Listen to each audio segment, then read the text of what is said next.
मोर्चा number 1, Hamas. Hamas के साथ Israel की जंग बहुत पुरानी है, लेकिन मौजूदा लड़ाई पिछले साल शुरू हुई। हमास के आतंकियों ने निहत्थे इजरायलियों पर हमला किया, जिसमें लगभग 1200 नागरिकों की जान चली गई।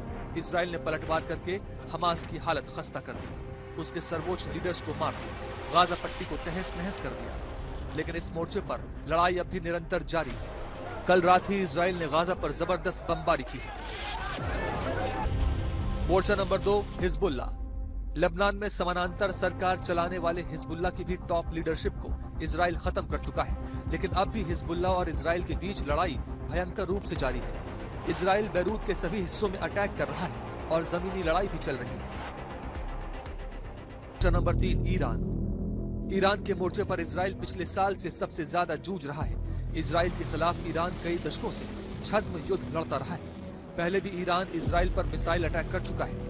इस बार उसने करीब 180 मिसाइलों से इजराइल पर हमला बोला। अब इजराइल पलटवार की बात कह रहा है, जिससे युद्ध बड़े पैमाने पर फैलने की चिंता दुनिया को हो रही है। सूत्रों के अनुसार इजराइल ईरान में राष्ट्रपति भवन पर हमला कर सकता है। खामेनेई का घर भी निशाने पर है। इजराइल ईरान के तेल ठिकानों पर भी हमला कर सकता है। मोर्चा नंबर 4, यमन के हूती विद्रोही। ये माना जाता है कि हमास और हिजबुल्लाह की तरह ही यमन के हूती विद्रोहियों को भी ईरान फंडिंग करता है और इजराइल के खिलाफ इस्तेमाल करता है। पिछले 1 साल में हूती कई बार इजराइल पर हमला बोल चुके हैं और इजराइल लगातार हूतियों से निपट रहा है। मोर्चा नंबर 5, सीरिया। सीरिया के आतंकवादी इजराइल को बार बार निशाना बना रहे हैं। इजराइल को उनसे निपटने में अपनी बड़ी ताकत इस्तेमाल करनी पड़ रही है। विशेषज्ञों का यह कहना है कि ईरान के जितने भी प्रॉक्सीज है, यानी एक तरफ दक्षिण में हमास गाजा पट्टी से, दूसरी तरफ हिजबुल्लाह लेबनान से, तीसरी तरफ सीरिया और इराक में जो शिया मिलिशिया है, और फिर उसके अलावा वेस्ट बैंक में जो आतंकी संगठन है, 7 मोर्चों पर इस समय इजराइल ये युद्ध लड़ रहा है। और इसीलिए उसकी सबसे पहले कोशिश ये है कि हमास और हिजबुल्लाह उन दोनों को जितना दबाया जा सके उतना उनके आतंक को नष्ट कर दिया जाए, क्योंकि जब इजराइल ईरान पर पलटवार करेगा तब वो नहीं चाहता कि हमास और हिजबुल्लाह उसकी पीठ पे खंजर भोंके। मोर्चा नंबर 6, इराक के आतंकी। मोर्चा नंबर 7, वेस्ट बैंक। वेस्ट बैंक में PIJ यानी फिलिस्तीनी इस्लामिक जिहाद नाम का संगठन इजराइल के लिए कड़ी चुनौतियां पेश कर रहा है। PIJ एक सुन्नी इस्लामिक संगठन है जो फिलिस्तीन की इस्लामिक सत्ता चाहता है। ये गाजा पट्टी और वेस्ट बैंक का सबसे बड़ा संगठन है, जिसकी स्थापना 1979 में मिस्र के मुस्लिम ब्रदरहुड से निकली एक शाखा से हुई थी। इजराइल की चिंताएं कम नहीं है। वो जिन 7 मोर्चों पर अपने अस्तित्व को बचाने के लिए लड़ रहा है, वहाँ हर मोर्चे पर उसका मुकाबला दुश्मनों से है। मौजूदा लड़ाई कब खत्म होगी कोई नहीं जानता, लेकिन अगर ये बढ़ती गई तो इजराइल के लिए चुनौतियों के मोर्चे और भी ज्यादा खुल सकते हैं।